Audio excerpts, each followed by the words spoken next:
Okay, at this point, we're going to say grace, and then they'll start serving the dinners, okay? In the name of the Father, and the Son, and the Holy Ghost. Amen. Bless us, O Lord, and these thy gifts, which we are about to receive from thy bounty through Christ our Lord. Amen. Thank you, guys. Make sure that you drink plenty and buy plenty of wine. We have a flag right here. There you go. There we go. All right. I pledge allegiance to the flag of the United States of America and to the republic for which it stands, one nation, under God, indivisible, with liberty and justice for all. Amen. All right, I can't believe how fast time's going by. It's already 8:15, so we got to get the show on the road. All right, everyone.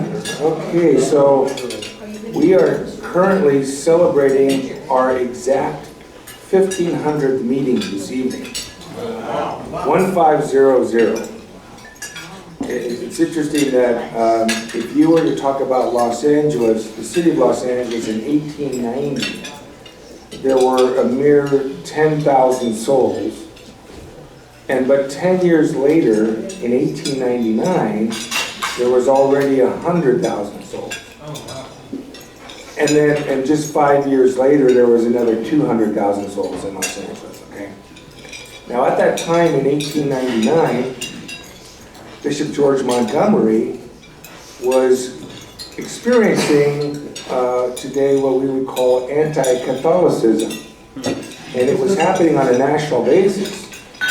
And being the man that he was 52 years old at the time. He was born in 1848.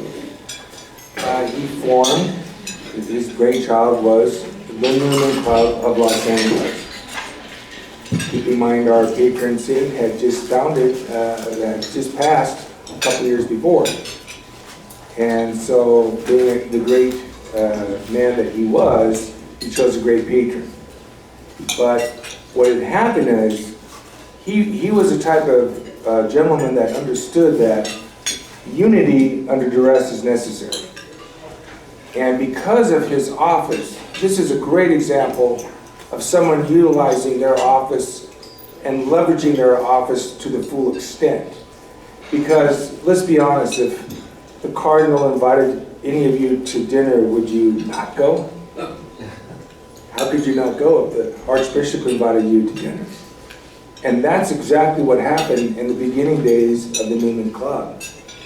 And Bishop Montgomery knew every mover and shaker in the city of Los Angeles. So guess what? Those Catholic gentlemen were all invited to this club. And this club, which was always a supper club, began to form, and it grew, and its reputation grew. And we had some of the smartest minds in the city, and some of the greatest men, Catholic men in the city of Los Angeles, were members of this club.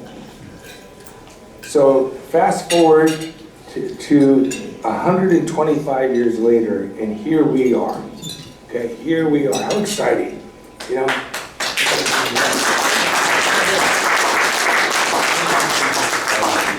Unfortunately, the Archbishop is not here tonight. We continually reach out to him, and we haven't been slapped or anything like that, but it's sort of a long road, and we're looking forward to the day when he returns to the club. I'll just put it that way. In the meantime, yes, Mr. Montgomery. Have we ever missed a meeting? Thank you. We have not missed one meeting through the First World War, through the Second World War, through the Vietnam War, through COVID-19.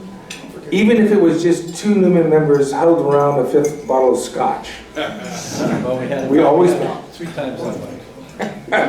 I think that happened one time, but anyway, we've never missed a meeting. So, trying to figure out how we would celebrate this special moment, we decided to look inward. And tonight is really a special night, guys, because we have 8 past presidents that are going to come up and talk about their time in the club, what the club means to them, about the future of the club.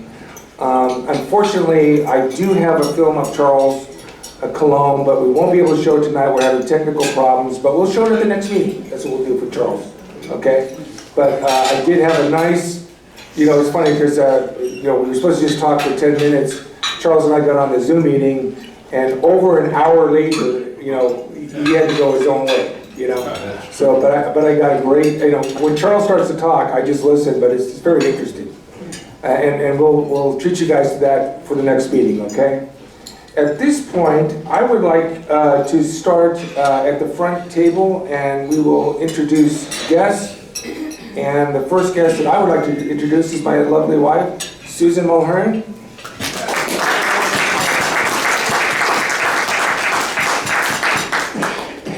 And then Timothy is here. Timothy's about to become a member, so give it up for Timothy.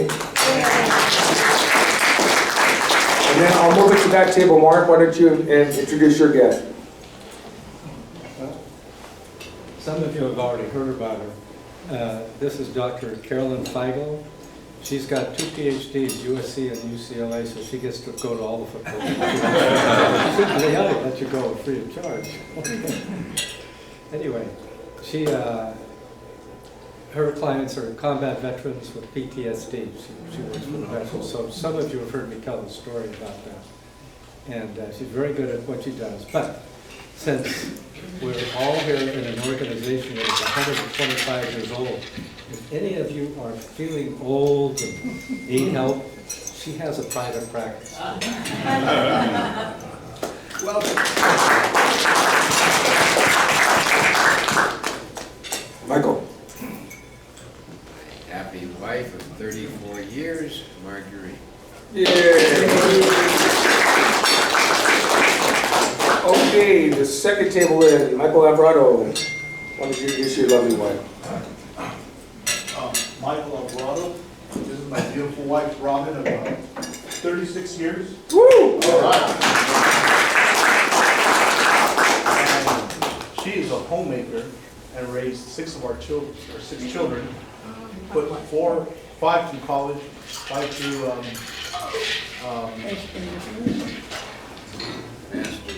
anyways, trade school. Homeschooled all the children, and I'm very, very, very happy for the results of what she has done for my family. And her name is Robin. Robin. And Rigo. My wife, Letitia Polanco, been married now for 27 years. And we're happy to say that this Sunday our daughter's going to graduate from Chapman University with her doctorate, so we're really proud. So. Congratulations. Mr. Belgill. Well, I brought my sweetheart Vita this evening. She's been talking about this place and she wanted to go. And if it wasn't for her, I would not be here today. She was my inspiration to come back to the church, to join nice. So I have all this to thank for her.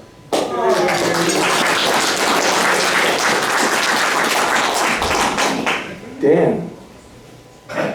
I'm Ben Vargas, and my wife here of 57 children.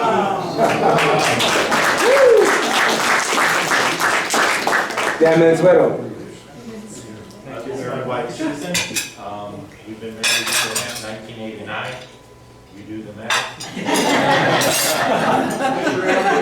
She's the true Catholic in the family. I had to get a dispensation to marry her. No, seriously, I did.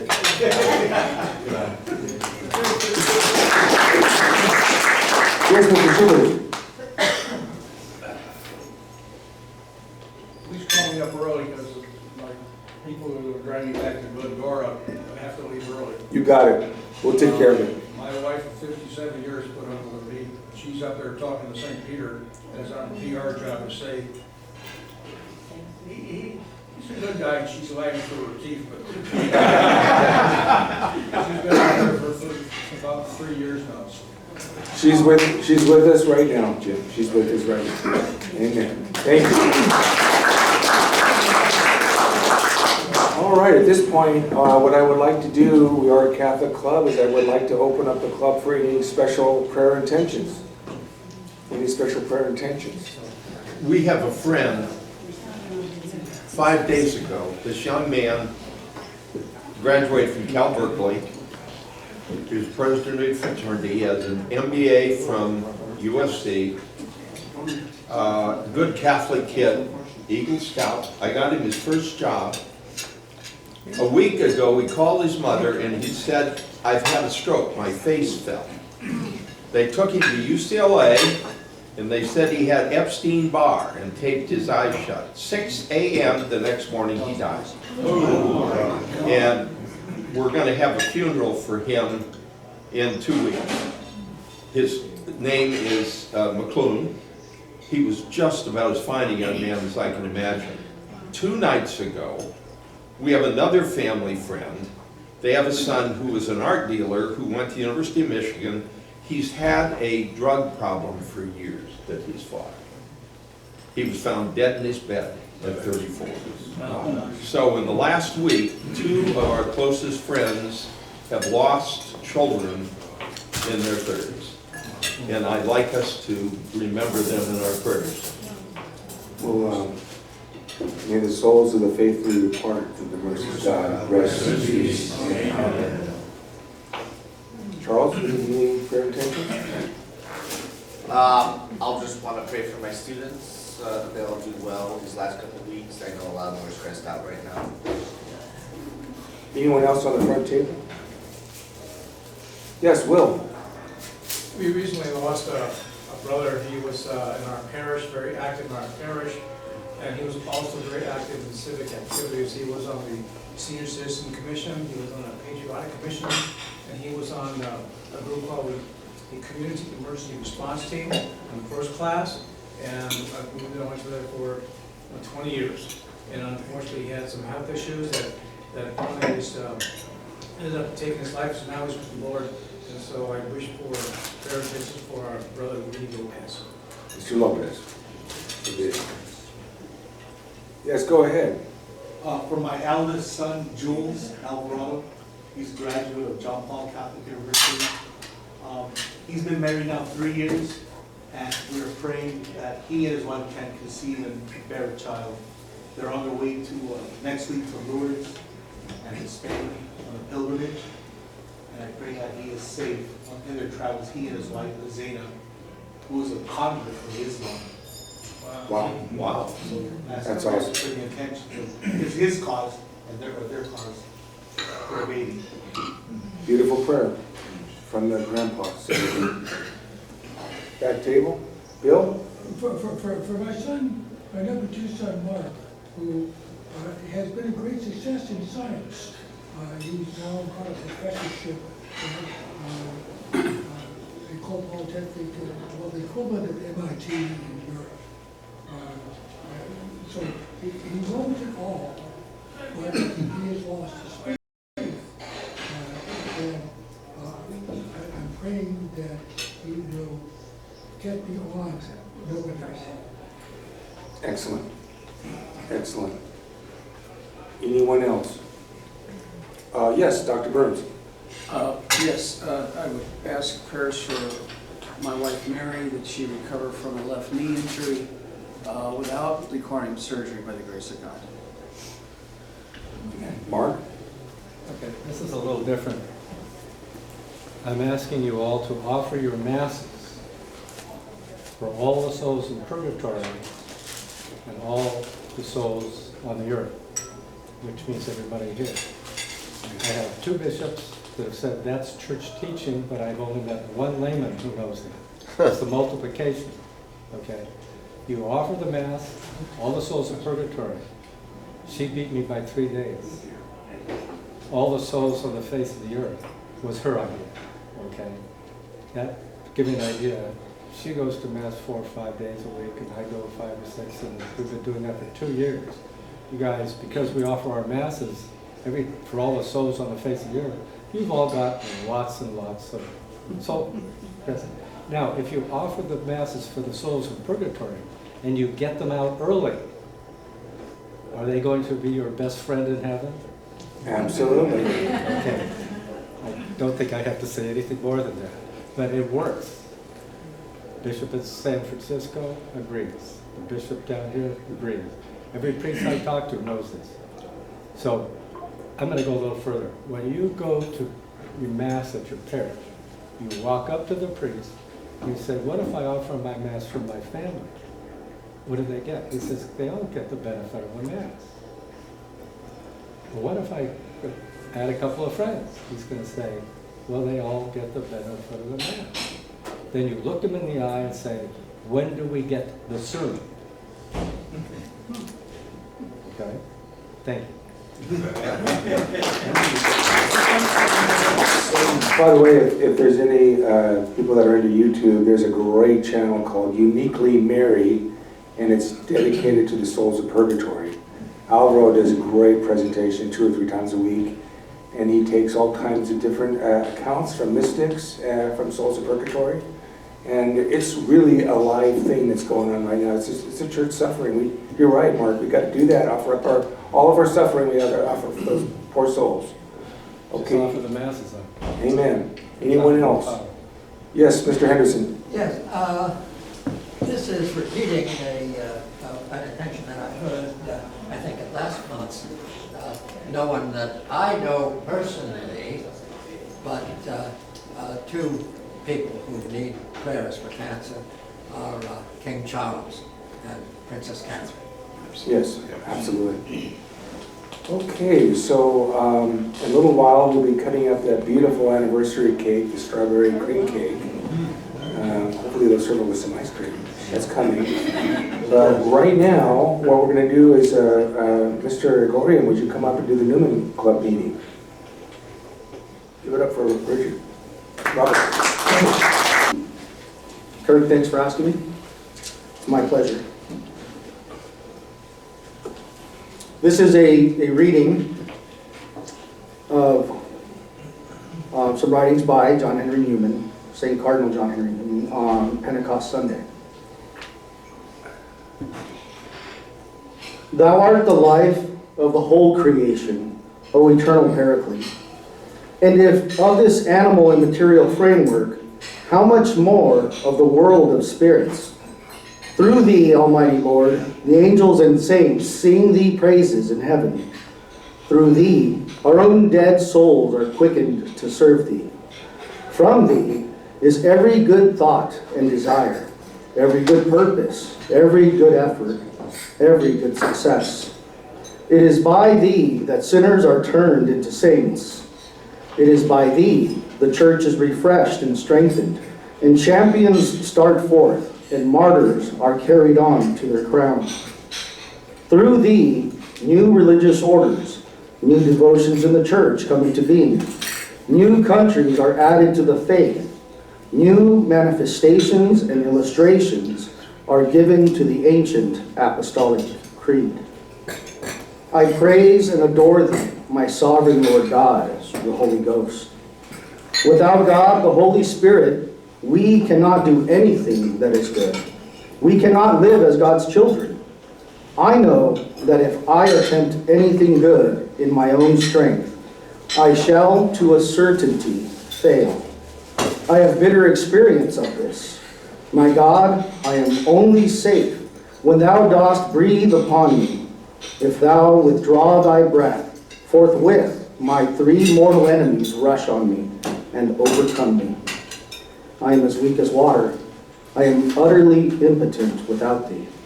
The minute thou dost cease to act in me, I begin to languish, to gasp, and to faint away. Blessed John Henry Newman experienced from an early age other saints, such as Saint Jose Maria Escriva, the closeness of the Holy Spirit. O my dear Lord, how merciful thou hast been to me. When I was young, thou didst put into my heart a special devotion to thee. Thou hast taken me up in my youth, and in my age thou wilt not forsake me. Not for my merit, but from thy free and bountiful love, thou didst put good resolutions into me when I was young, and didst turn me to thee. Thou wilt never forsake me. I do earnestly trust so, never certainly without fearful provocation on my part. Yet I trust and pray that thou wilt keep me from that provocation. Oh, keep me from the provocation of lukewarmness and sloth. Oh, my dear Lord, lead me forward from strength to strength, gently, sweetly, tenderly, lovingly, powerfully, effectually, remembering my fretfulness and feebleness, till thou bringest me into thy heaven. Thank you.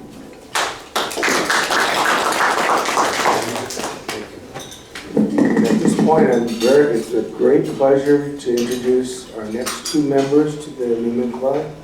First of all, I'd like to introduce a young 45-year-old, Mr. Timothy Likens. Come up, Timothy. Give it up for Timothy.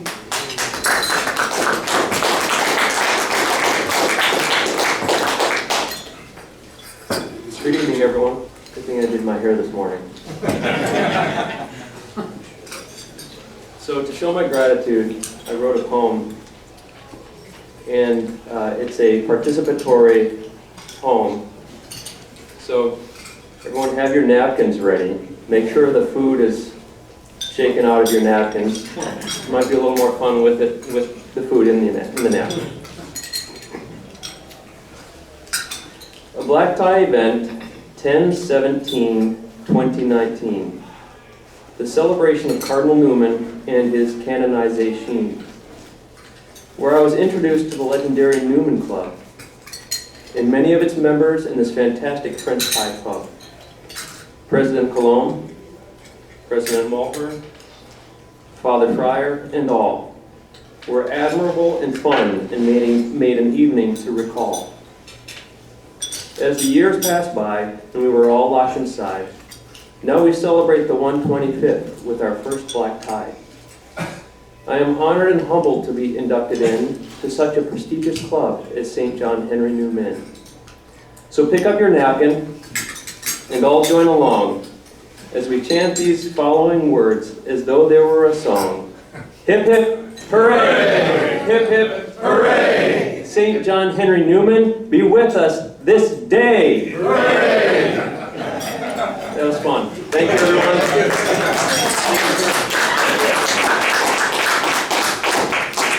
A lot of our early members did publish prose that it might be publishable. Dr. Charles. That's a hard act to follow, but Mr. Michael Alexander, would you come on up? Give it up for Michael.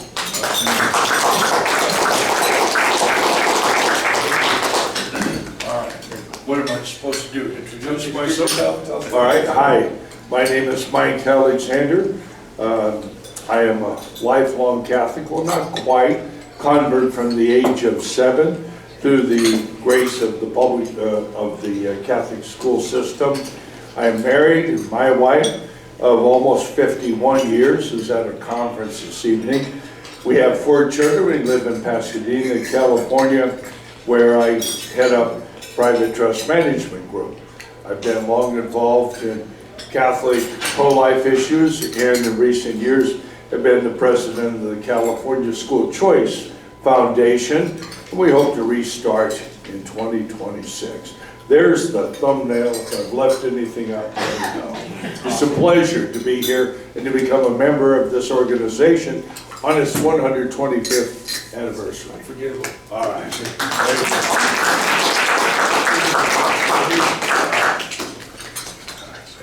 Guys, don't lose hope. These prayers really do work. I just want to share with you a personal story.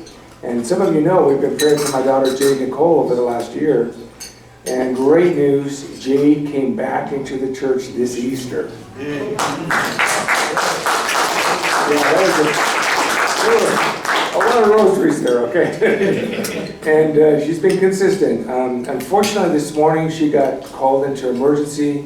She has a pulmonary breathing problem, but now she's stabilized.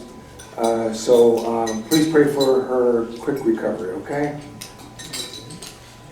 At this point is the exciting moment, and I called the past presidents in order, and the idea was like, maybe each of the president could share maybe a little bit about their term in office, maybe their favorite experience with the club, or what the club was like then, maybe what they think maybe the club's going to go for in the future. And so the first president, and I'm going by chronological order, so that was appropriate, would be Mr. Richard Henderson. So come up, Richard, 1971 to 79 to 81. So he was the president. Cool.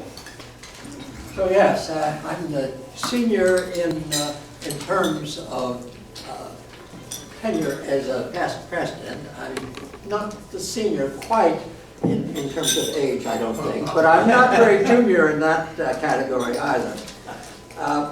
Now, my predecessor as president was Glendon Tremaine, and Glendon also is the one who proposed me for membership in the Newman Club. And he was a friend of mine from the University Club of Los Angeles. He was a real Mr. Los Angeles. He had been president of the Los Angeles County Bar and president of the University Club of Los Angeles, president of the Newman Club. He was a member of, I'm not sure if it might have been past president of these also, but the Valley Hunt Club, and the Chancery Club, which is an elite bar association. Maybe one or two Chancery Club members are in the room here. I'm not one of them. I was a guest of Glendon's there once. So, Glendon also had the particular gift of knowing how to work a room. He really enjoyed going and talking to all sorts of people in a room that he was in. And I even made a verb out of it and called that Glendonizing.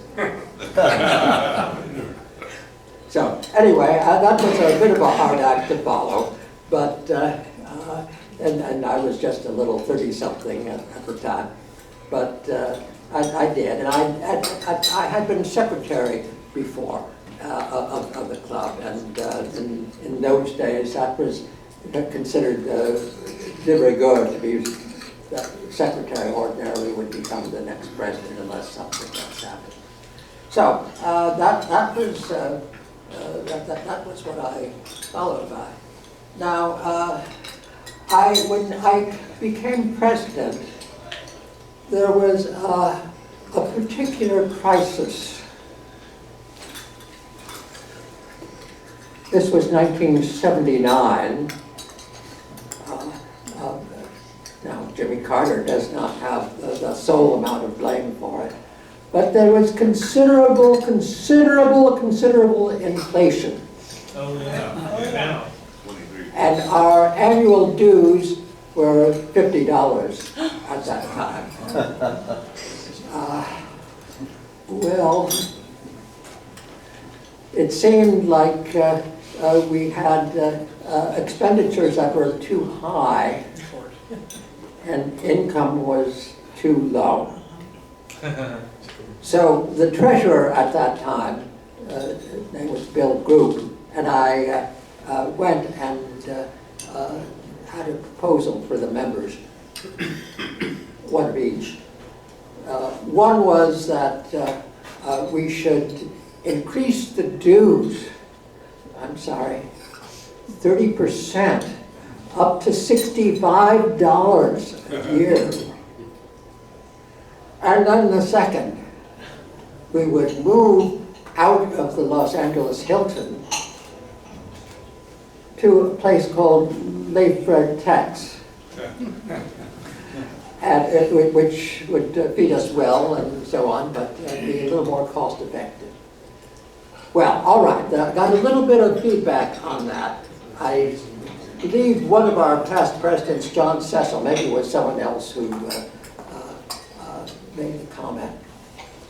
Well, this is very nice for this restaurant's very nice for some ordinary organizations, but for the Newman Club, no, we have to stay at the Hilton.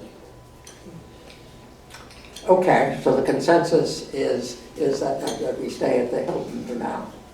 But then there's also the point about, well, what about the income part? This makes it worse. $85 a year. So Bill Group and I were not at all unhappy about the result of the meeting, even though it wasn't exactly what we asked for. So that I recall. Now there was a little bit of truth in that, in what John Cecil said, because at that time, it seemed to me that the Newman Club was probably the most exclusive organization I belonged to, more so even than the University Club of Los Angeles. Well, so that might be. But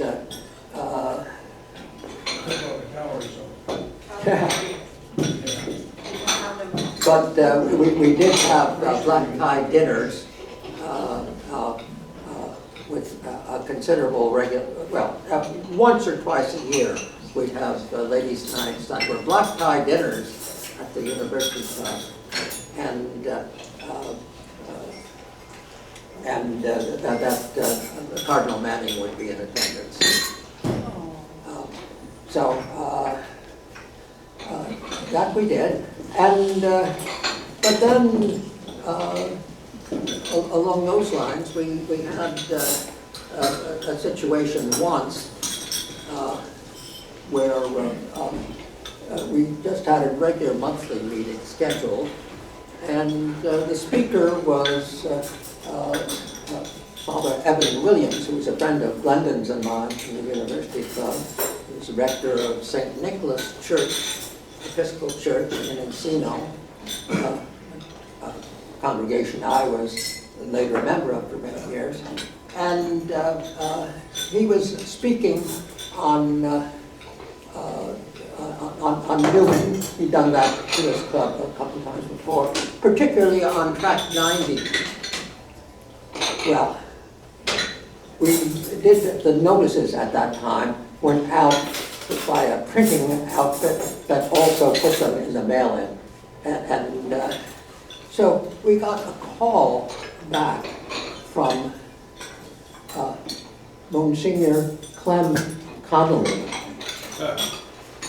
who at that time was secretary in the Army, would be called aide-de-camp to Cardinal Manning. Would it be all right if the Cardinal and I went to this regular monthly meeting to hear Father Williams talk about Track 90? So that was an interesting part of what happened, and those are a couple of episodes that we had in my time. So the next president who followed me, we talked about the secretary succeeding. Now there was also a vice president, which was usually just an honorary title at that time. So the secretary we had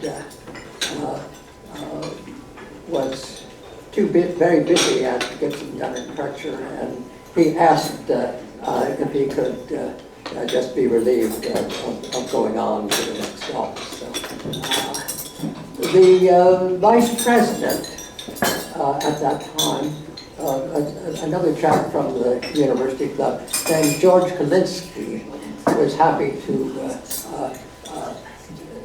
take the office of president. So I think he'll be the one who will bring you, not up to date, but bring you as far as 1983.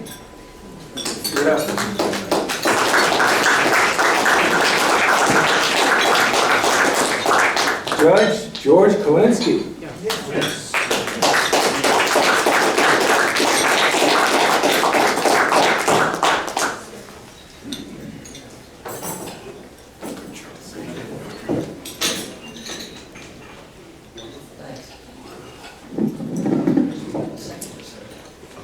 I joined the club in, to be very truthful, I do not recall if it was 64 or 65.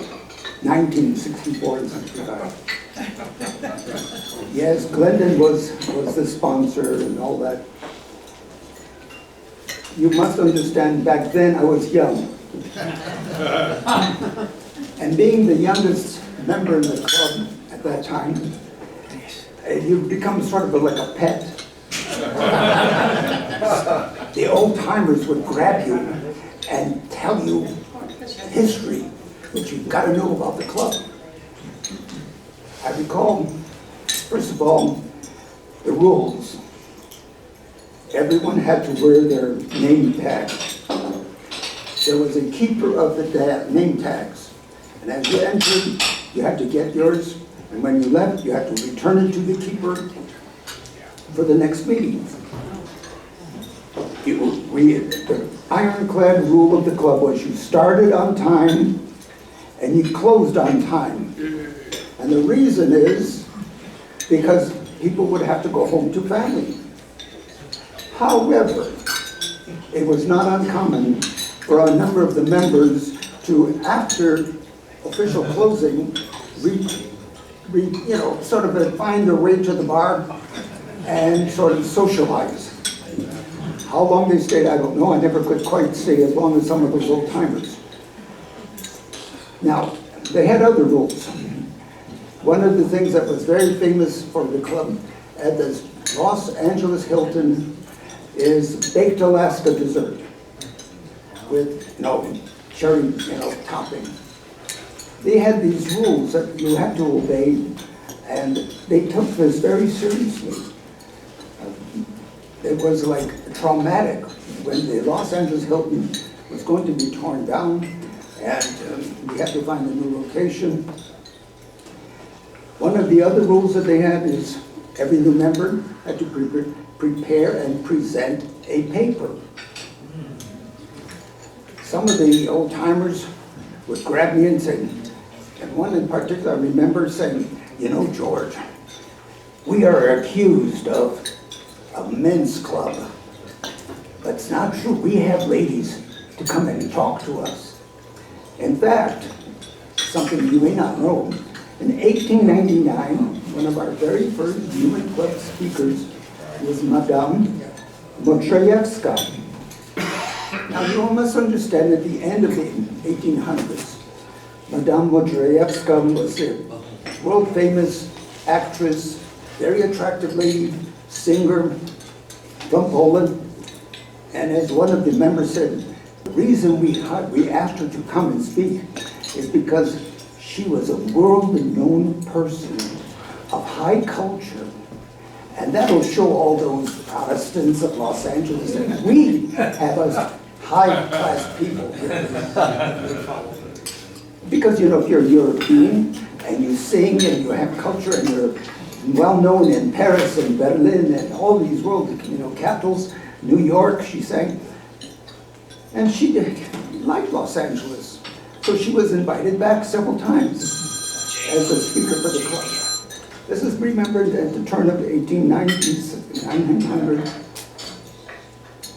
And she liked Los Angeles to the point that she, with her money, bought a bunch of land in Orange County and made it her home. And then she had this idea that she would form a Valhalla, artist colony that would be self-sufficient, and they would be able to, write and sing songs and write, music and poetry and sort of reinforce each other's intellect. I said, well, that's interesting, and I guess as a matter of fact, if you go into Orange County today, there is something called Modjeska Canyon. That's named after her. Oh, wow. Her son became an engineer, and he was instrumental in building a bridge in San Francisco that connected San Francisco with the north, called Golden Gate. So she discovered that all these artists that she brought into Los Angeles to establish culture in Los Angeles area They were pretty good at reading poetry and writing music, and they weren't too good at sowing seeds and raising a garden and surviving. So, and when her money, she said enough. And so she went back to Europe, to Poland. And so we were sort of the breakers of the new era. People think that, that feminism started in mid-1900s. This was way back then, and she did it in her own way. Now, we had several rules. One, we had the bell. When the president rang the bell, that's the beginning of the meeting. Rang it the next time, that was the end of the meeting. We even had a picture of Cardinal Newman always in the front. And then getting ready for today's presentation, I went rummaging in my storage. Oh, wow.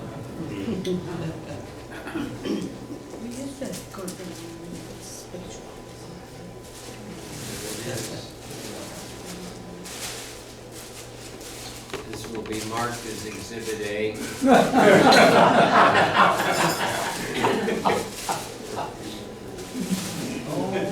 Wow. Wow.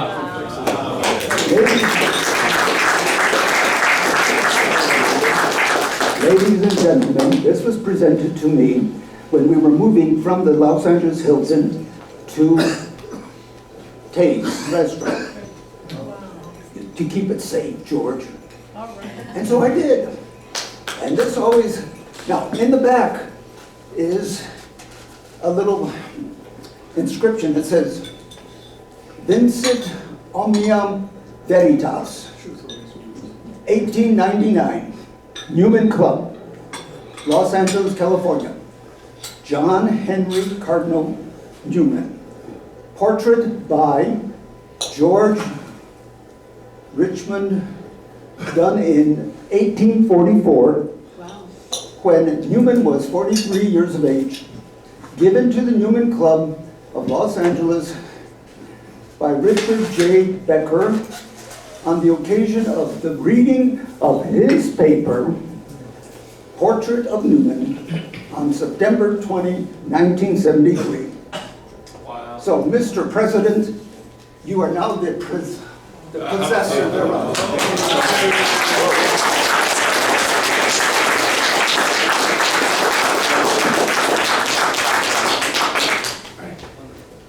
Thank you.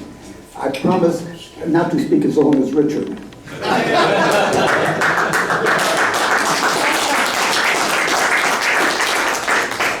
And now for our next president, the one and only Mr. Mark Montgomery from 1999 to 2001. Give it up for him.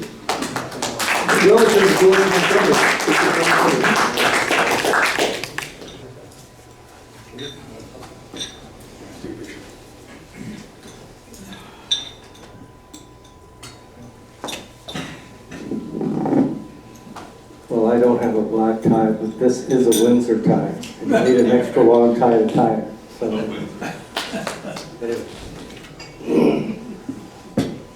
I'm only going to talk about one thing, and I don't remember when I became secretary or anything like that.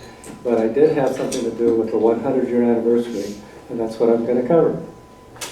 And I've got only 3 pages. It shouldn't take too long. I'm just going to read them. But it's an interesting read. The program outline. Okay. Dr. Thomason introduces Baldo Kristovich and George Kalinsky. Baldo Kristovich introduces Bishop Ward. Bishop Ward, invocation, introduced Marlene Kristovich. Marlene Kristovich, Pledge of Allegiance. George Kalinsky, introduction of special guests.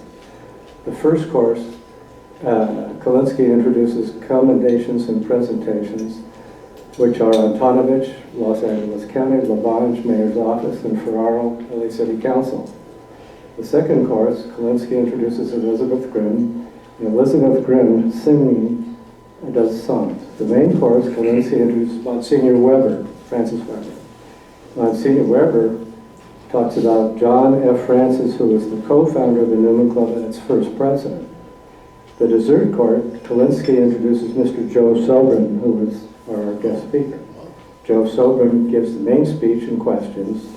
Kalinsky then introduces Abbott Parker from the Norvigines, and Abbott Parker does the closing grace, and Kalinsky does the adjournment. Joe Sobran was a really unique person.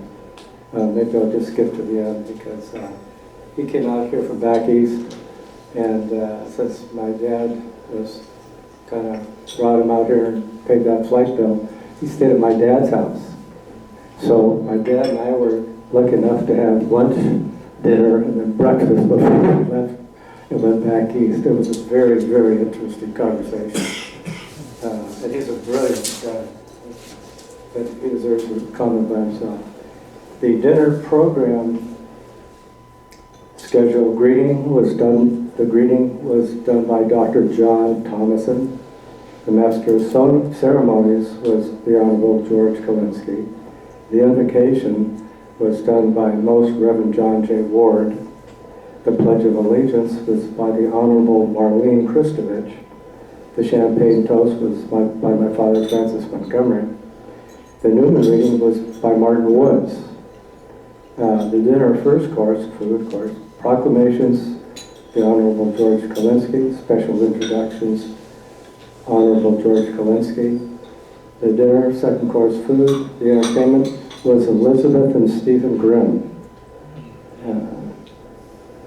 Dinner and food, remembering John F. Francis was done by Monsignor Francis Weber. Then dessert, and then speaker questions by Mr. Joe Sobran, and the closing grace was by the Right Reverend L. Parker. Again, let's see. Let's skip ahead. I have a list of the tables and who had them. The reserve tables were by Francis, my father. I had one. Waldo and Thomas Kristovich had one. Marlene, his daughter, was there with him. And I can read off. If you want to hear some of the names, it's really very surprising. Michael and Marguerite McEntee were at my table, and Waldo and Marlene, John Shea, Ann Shea. Brother Patrick Cora was here. He had a guest. Reverend Father Michael Serrano. The Honorable A. Andrew Houck was a member and was here. Sal had a table, and John Thomason had a table. Supervisor Mark Antonovich was at his table, Christina Antonovich, his wife, Sister St. George, Councilman John Ferraro, Margaret Ferraro, Deputy Mayor Tom Lavange. Let's see if there's, at the top, at my dad's table, Joe Sullivan, Sir Daniel Donahue, Francis Weber, Tom and Terry Dillon, who founded Thomas Aquinas College, Ambassador Bill Wilson, along with Ron MacArthur, Monsignor George Parnassus, and Father Hugh Barber, who is actually still alive. So, anyway, jumping around here a little bit. The special introduction list, Sir Daniel Donahue, Ambassador William Wilson, who was Reagan's ambassador to the Vatican, Tom Dillon, who's the president of Thomas Aquinas College, Ron MacArthur, co-founder and first president of Thomas Aquinas College, Peter DeLuca, co-founder of Thomas Aquinas College and current vice president back then, but Peter was the treasurer for the very first year of Thomas Aquinas College, and he did the budget. At the end of the year, he was only 2% off. He played on the money, and he's still up there. So Andy Houck was here, Marlene Kristovich, David Workman, Greg O'Brien, Judge Judith Stein, Hollinger was there, George Parnassus, Father Frank Parrish, Monsignor Weber, Joseph Sharp, Frederick Heaney, Patrick Core, that's Brother Patrick from St. John of God, and Sister St. George, and then that's from the members of the clergy, I'm sorry, the right-hand side. From St. Michael's Abbey, we had the Right Reverend L. Parker, the Right Reverend Eugene Hayes, Father Hugh Barber, Father John Coronin, and Father Leo Chilano. And then from Loyola High School is Father Philip Keneally and Father Larry Murphy. There's there's, I'm losing my train of thought. Oh, Sir Daniel Donahue was also here. Anyway, Joe Sobran was a very brilliant writer. I used to get his newsletter and I got his book. And he broke off with William F. Buckley. He used to work for National Review. And they had a split between them. And there is somebody here who remembers it. By the way, I have to jump ahead. We have with us tonight a member of the Thomas Aquinas College Administration, who is Paul Blewett.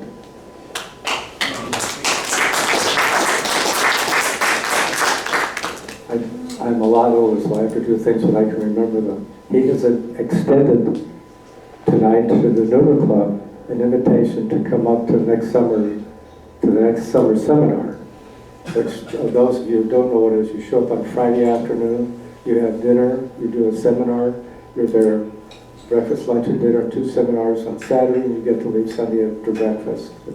You know, it is about the most relaxing thing you'll ever do. The conversation is great. The people you meet is very interesting.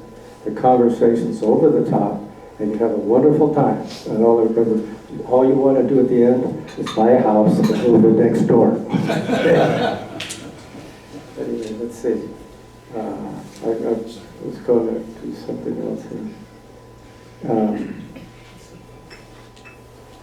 Well, here's one somebody asked me to drop a bomb tonight. So Ambassador Bill Wilson gave a talk here to the Newman Club one night after the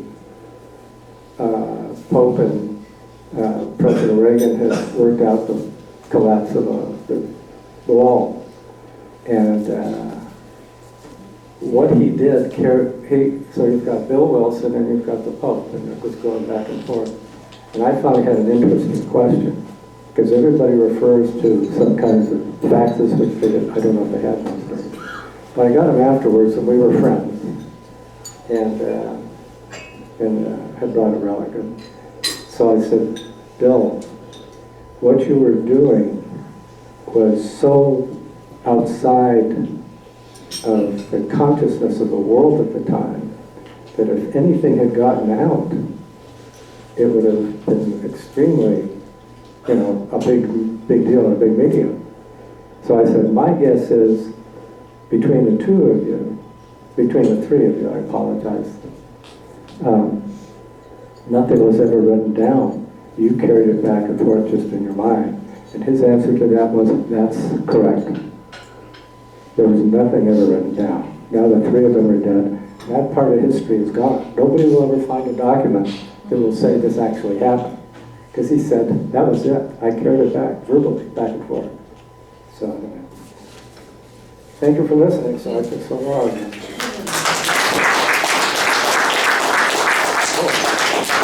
If anybody in the club wants, these pages are just in my computer, thank God, it still works. I do have one quick question though. If anybody wants a copy, I can send it to you. This is a list of all the files I could not open. And the reason I can't open them is they are Corel Word Perfect. Classic environment is no longer supported. If anybody knows how to do this, please let me know. I have lots of files. Thank you. Now we'll have to go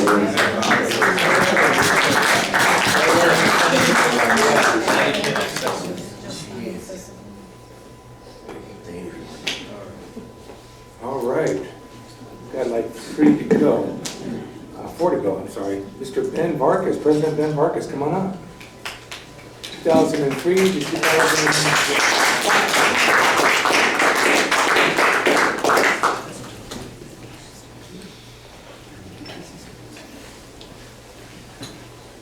Thank you, sir.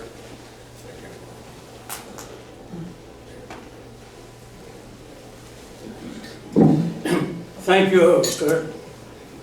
My name again is Ben, but before I proceed with my short talk, I'd like to apologize to my wife of 693 months.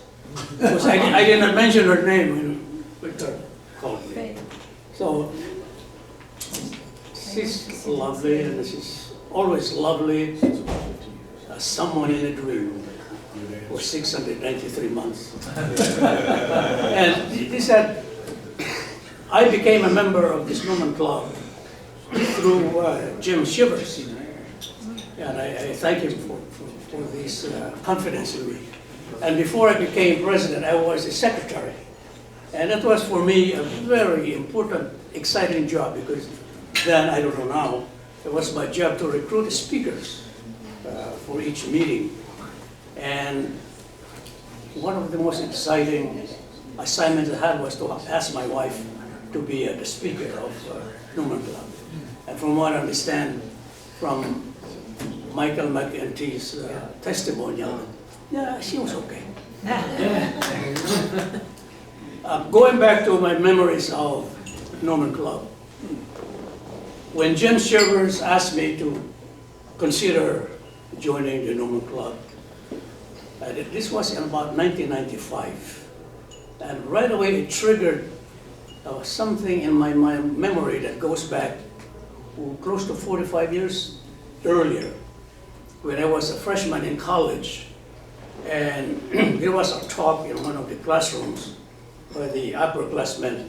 They talked about then Cardinal John Henry Newman concerning the return to traditions. I said, what tradition? When you're a freshman in college, you're so wise, and you just listen to it and walk away. So, since then, I haven't heard of Cardinal Newman until 1995, when Jim Shivers asked me to consider. And lo and behold, it was one of the best invitations, if you will, I've had received in my adult life to join an august body like this. And here I met a lot of great men, great intellects. Michael, George Kalinsky, Richard, Jim Shivers, and our president. And in fact, I asked him before if she could be an officer, but I'm not ready. Okay. Well, now he's the president, so it's great for this club. And also, I'm thankful for the Newman Club, because here I met George Kalinsky, and he also introduced me to another organization called the Order of Knights and Ladies of the Holy Sepulchre, which is also a great organization. And I thank George to the Newman Club and Jim Shivers to the Newman Club. I believe in the multiplication effects.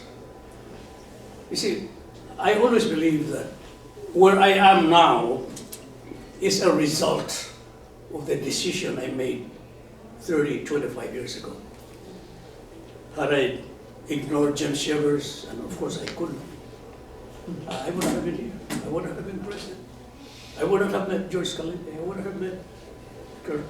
I wouldn't have met all of you.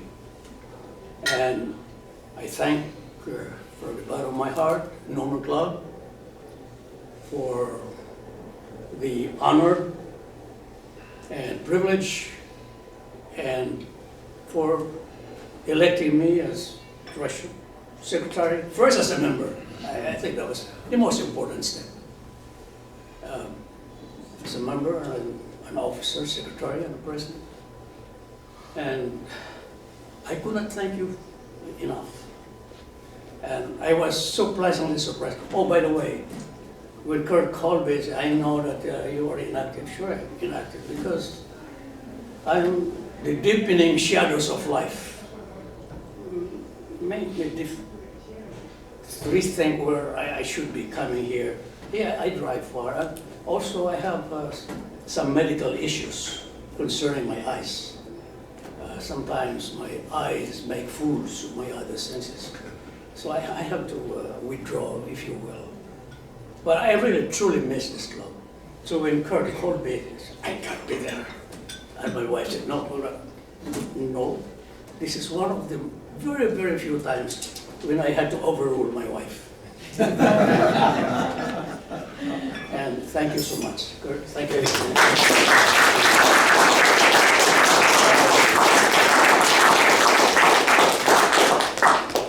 And the next president is Mr. Jim Shivers.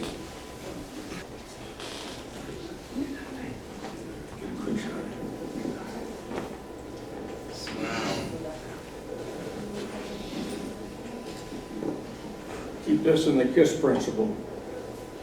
Keep it simple. Sam or Sally or Susie, in my case, stupid. Started the Newman Club in college, our community college back in Michigan in 1960s. I went to the dean and said, all the clubs have, you know, X% of the student fees. And he looked at it and he said, what are you talking about? What's this Newman stuff? There was a priest and a hospital down the road a piece, and we got him to be our chaplain. The next semester, we got some part of the student fees. And the Knights of Columbus helped us out, and we got part of their second story. And a lot of paint that we mixed up. It was the ugliest paint and green you ever saw, but we got it. And eventually the Catholic Church across the street moved out west of town, and that became part of the community college. That's how I met Newman. Did a little work on that, and when I came out here we are. You folks, we started my scouting experience back in Michigan, and we had some scout retreats, and and how many of you have been scouts? And how many are Eagle Scouts? Okay, we've had scout retreats up the road a piece, and you have been very supportive of our scout retreats, and we've been very fortunate to have you be there for us. And you've been there and supported the scouting experience. And how many have your adultary day? I got out of Catholic school without Latin at the time. But, and some of you are adultary day consorts, right?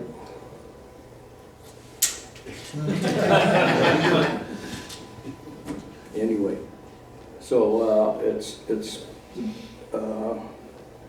scouting needs a lot of work, but we still have our scout retreats, and we're going from there.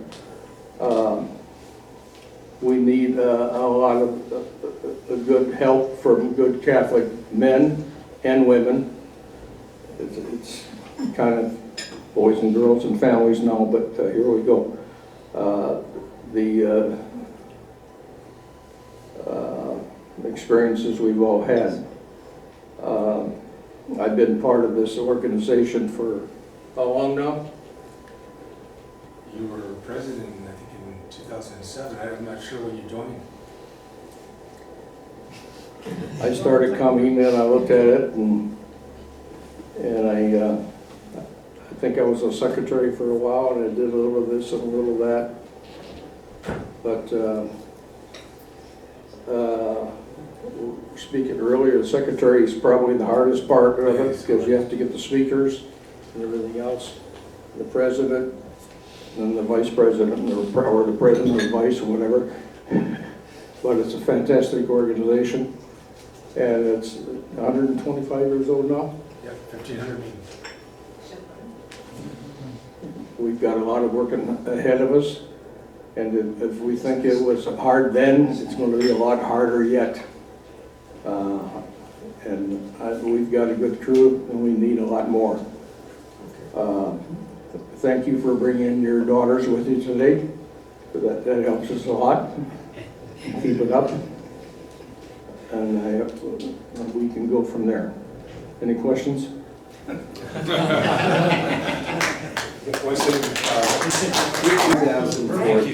it up for Michael.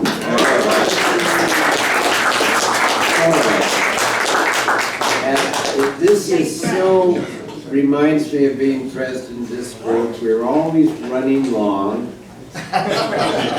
Judge Kalinsky, you could set the international atomic clock for when he would get up and leave. He would walk out of the room at exactly 8:30 at that point. So a lot of what we did was try to get the program done before he left.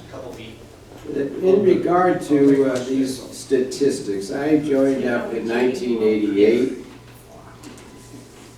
If my math is correct, other than the 10 meetings I've missed, it's 442 times. I have driven up either from Orange County or from Beverly Hills, and then driven back after having a few drinks too. There you go. 432 times. Wow. In that time period, and I have a list here, thanks to Mark Montgomery, of the speakers. And this is the only place in the universe that we're going to get many of these speakers. You're not going to get them in the Vatican anymore. You're not going to get them over in the Chancery office. This place is the only one. And among those astounding speakers was Charles Coulomb, again and again. And during the 4 years that I was president, we had the 48 speakers. Charles Coulomb, Judge Kalinsky, John Burns was phenomenal in a number of presentations of controversial medical, theological issues. It's fantastic. What a rich opportunity. Nevertheless, I saw an opportunity for some humor. I, for years, would be the one who had to bring that box with the little placards that you put on yourself so that we would know who is who. Sensing an opportunity for fun, I took Cardinal Mahoney's placard because I knew he would never show up. And I wore that for years. Every single time I put Mahoney on there, wondering when these smart people would spot it. There is Judge Hawk, if any of you remember him.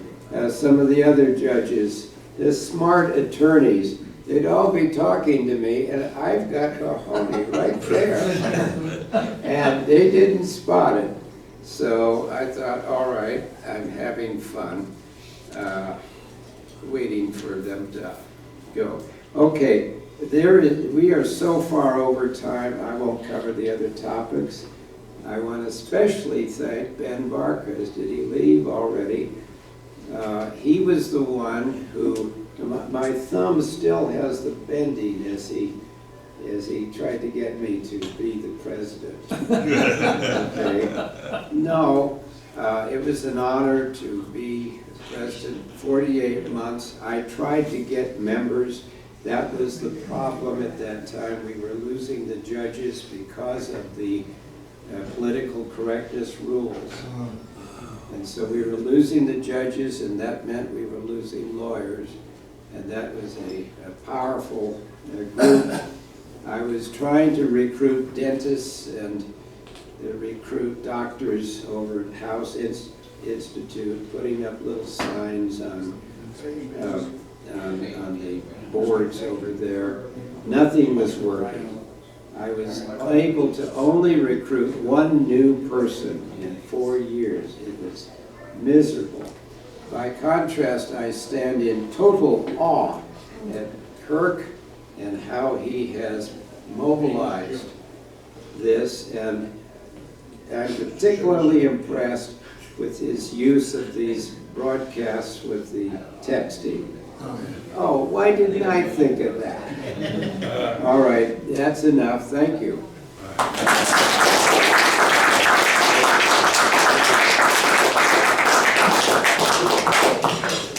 Okay, last but not least, Andy Cologne. All right. Gentlemen. Thank you. Picture?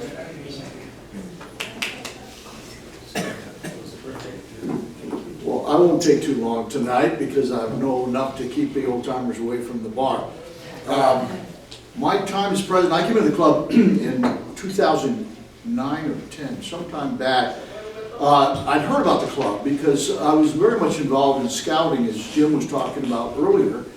A number of the members of the club were in our troop or involved with the troop, or their son, like Nick and Anthony Marino. Their dad, Sal, late Sal Marino, was our assistant scoutmaster. Bob Maglin was on our committee years ago, Mr. Bruce McBurney.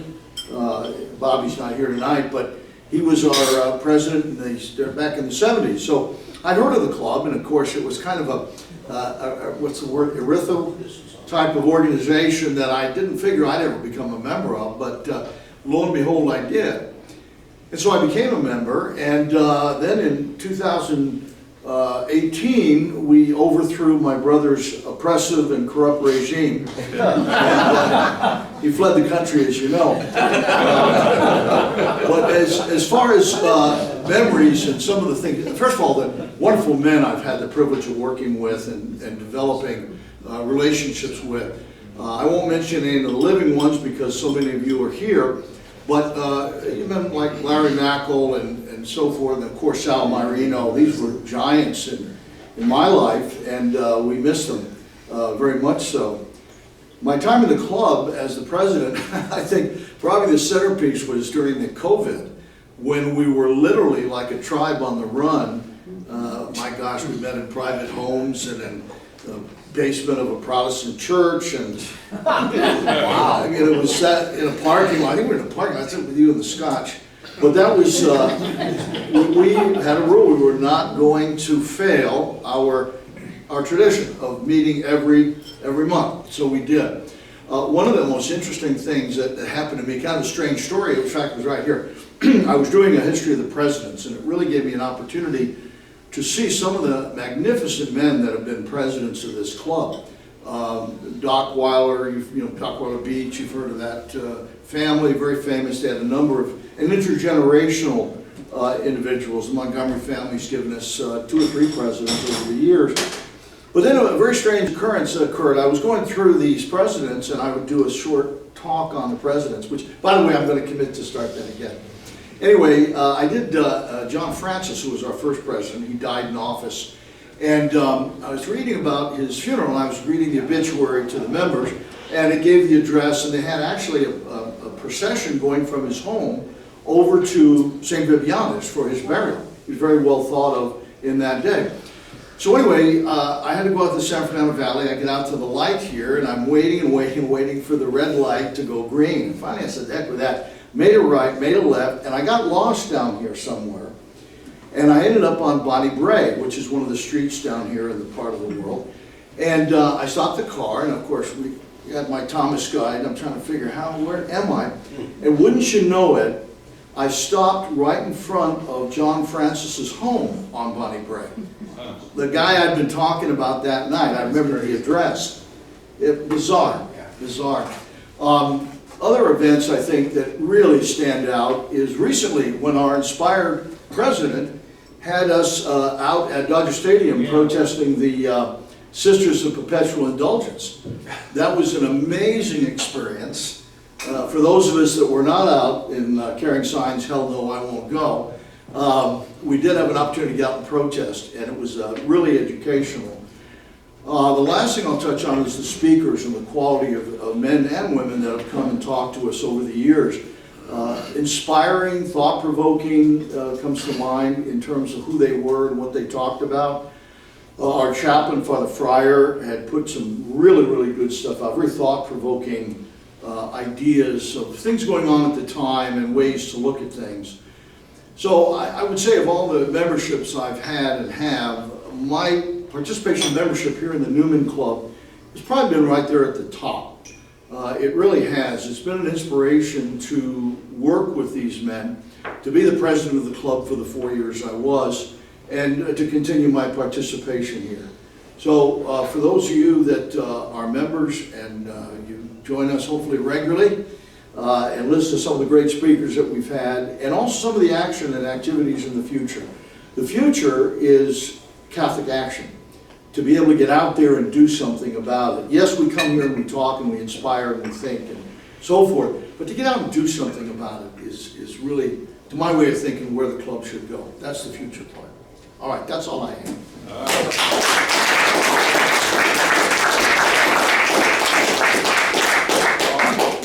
All right, we are running late. A motion is made to adjourn the meeting.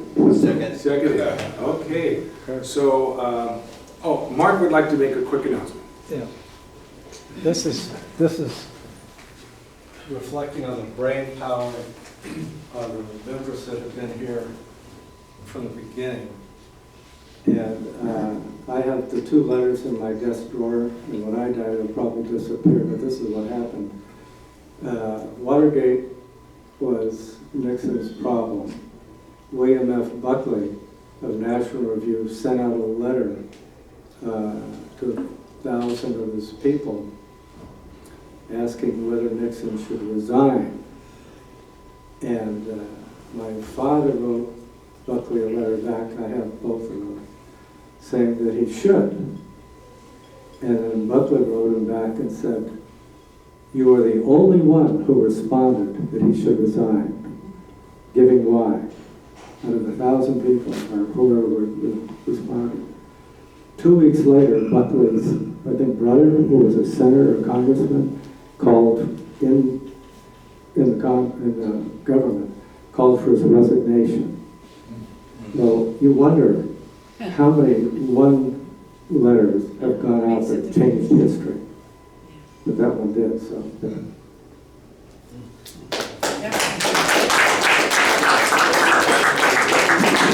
The one with the solid. Salve Regina, Mater Misericordiae, vita dulceo, estes nostra salve. A te clamamus, exules Kyrie, a te suspiramus, gentes in lacrimarum vae, ea vengo, advocata nostra, ilos tuos, misericordias oculos, a nos converte.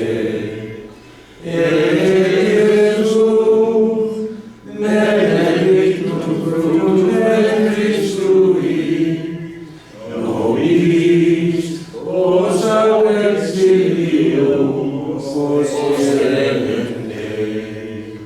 O clemens, o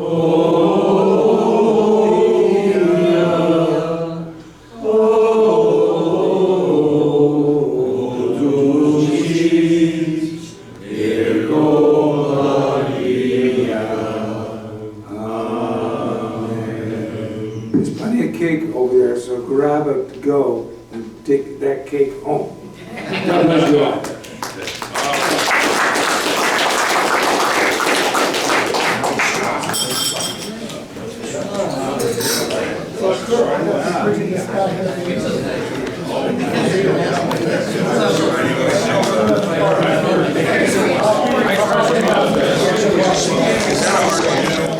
Jim had to leave early. Could I have all the presidents for a group picture, and then we can release them?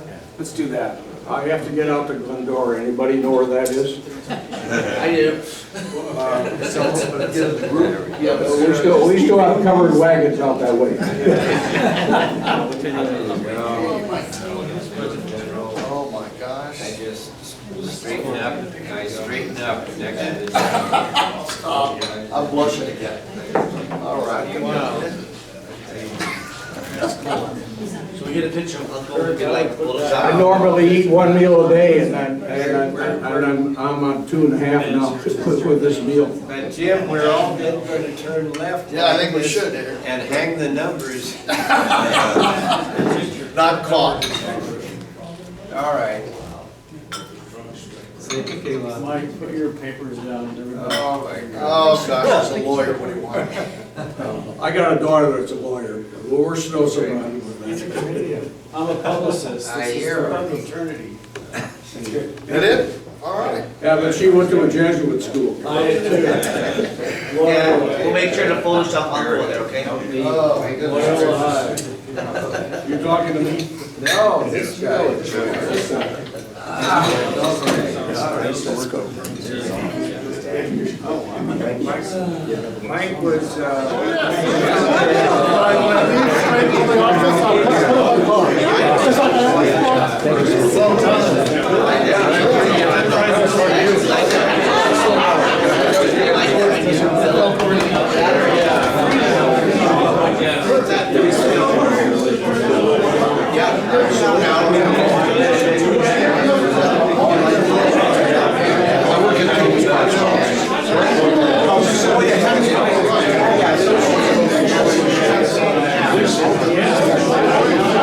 love this